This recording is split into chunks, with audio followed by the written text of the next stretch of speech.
parts, they'll come in anti-static bags to prevent accidental static electricity.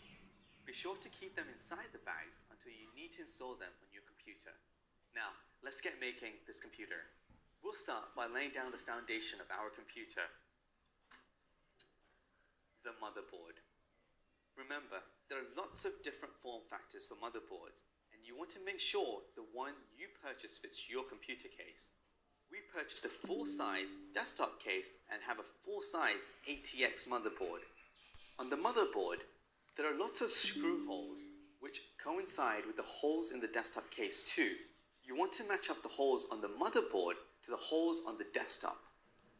Once you figure out which holes to use, screw in these standoffs. Standoffs are used to raise and attach your motherboard to the case.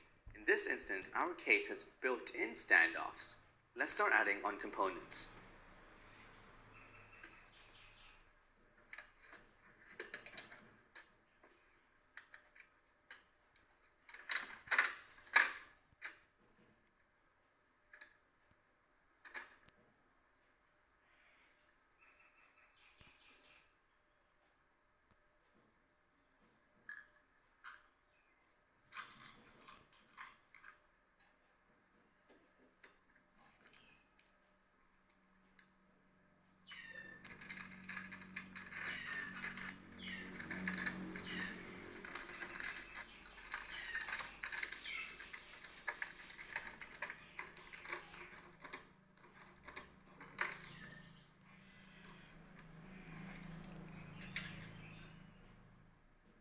Let's start by adding our components in. We'll start with the CPU, so let's take that out of our anti-static bag. You want to be very careful with these because they're very expensive and you don't want to drop them.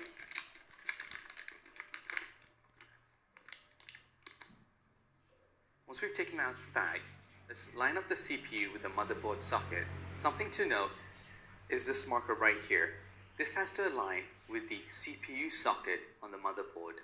Also, don't forget to make sure you get compatible CPUs that fit your motherboard. We have an LGA CPU and an LGA compatible motherboard socket.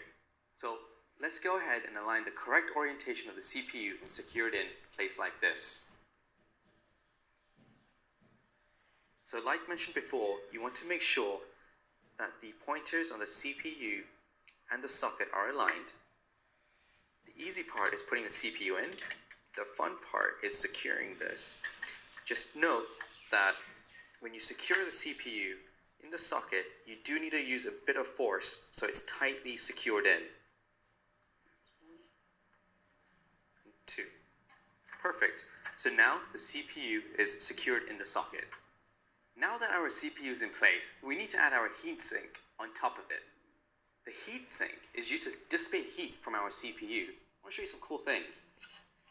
This part right here, this is what our CPU relies on to stay cool.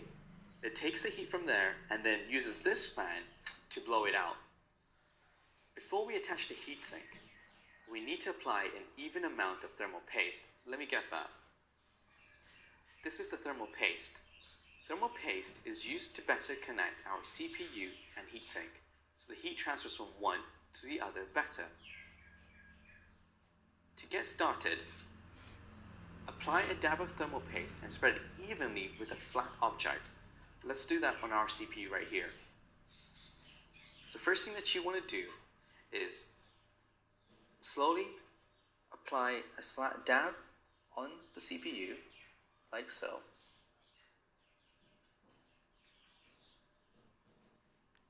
Then with a flat object, apply the thermal paste evenly throughout your CPU. So you go halfway right here, halfway right here, halfway right here, and then halfway right here.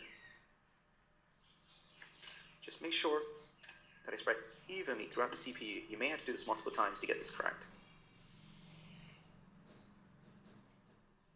Okay, so once you have that in place, you're going to take your heatsink and then you're going to press it against the CPU.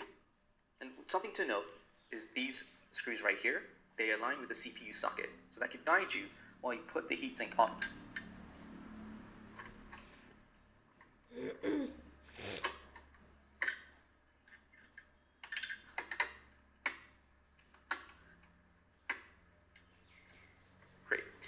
Once you have all 4 sockets aligned, go ahead and get your screwdriver and then tighten down the sockets.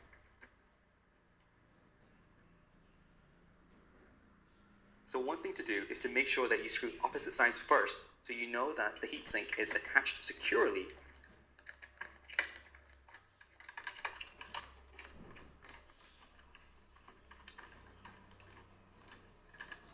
So one thing I like to do again is just to kind of go over my screws to make sure everything is tightened securely.